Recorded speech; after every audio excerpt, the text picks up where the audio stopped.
사랑 그거 참 운명이나 우연의 문제라고들 하잖아요. 근데 가만히 생각해보면 이상할 정도로 똑같은 패턴이 반복되는 걸 느끼게 될 때가 있습니다. 자, 오늘은 이 미스터리에 대해 한번 깊이 파고들어보죠. 예를 들면 나를 좀 무시하는 사람, 감정적으로 벽을 치는 사람, 아니면 반대로 너무 의존적인 사람. 이번엔 진짜 다를 거야. 이렇게 굳게 다짐하지만 정신 차려보면 또 비슷한 사람을 만나서 똑같은 상처를 받고 있잖아요. 이 답답한 굴레, 다들 한 번쯤은 경험해보지 않으셨나요? 이게 바로 오늘 우리가 풀어야 할 핵심 질문입니다. 아니, 도대체 왜 우리 마음은 행복해질 기회를 놔두고 굳이 스스로를 힘들게 만드는 선택을 반복하는 걸까요?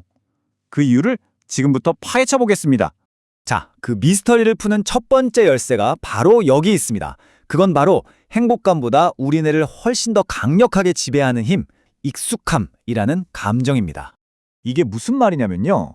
사실 우리는 우리에게 좋은 사람보다 익숙한 사람을 찾도록 거의 프로그래밍 되어 있다는 거예요.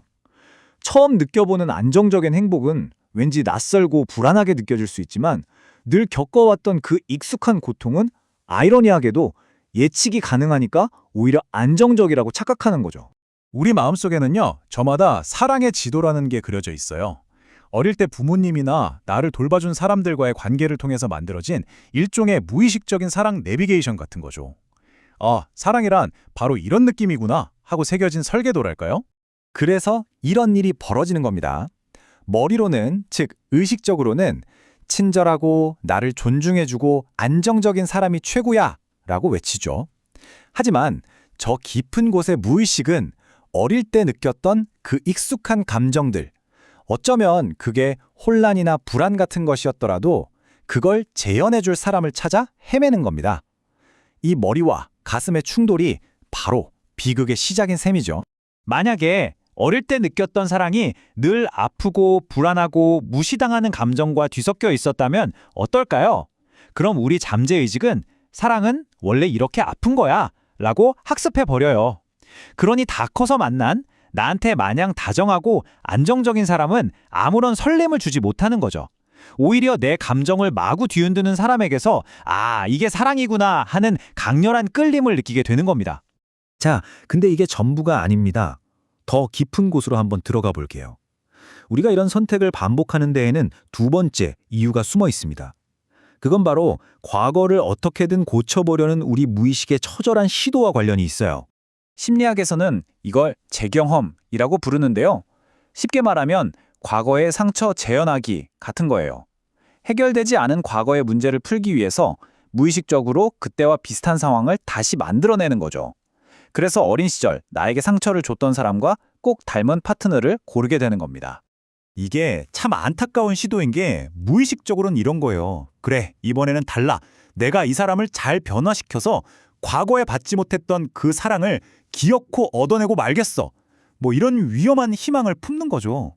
하지만 여러분, 타인을 바꾸는 건 거의 불가능하잖아요. 결국 우리는 과거의 그 아픔을 똑같이 반복하게 될 뿐입니다. 그럼 이 지긋지긋한 고통의 굴레, 대체 어떻게 해야 끊어낼 수 있을까요? 그냥 포기해야 할까요? 아닙니다. 방법이 있습니다. 이제 우리만의 새로운 지도를 그릴 시간이에요. 이 모든 걸 끊어내는 가장 중요한 첫걸음은 바로 이겁니다. 당신이 운명이라고 믿었던 그 주체할 수 없는 강렬한 끌림이 사실은 익숙한 고통이 보내는 신호일 수 있다는 걸, 그걸 딱 알아차리는 것. 이게 모든 변화의 시작점입니다. 그래서 어쩌면요, 우리를 진짜로 치유해줄 사람은 심장이 막 미친 듯이 뛰게 만드는 그런 사람이 아닐 수도 있어요. 오히려 처음엔 좀 지루하게 느껴질 만큼 편안하고 다정한 사람이 우리에게 가장 필요한 열쇠일 수 있다는 거죠.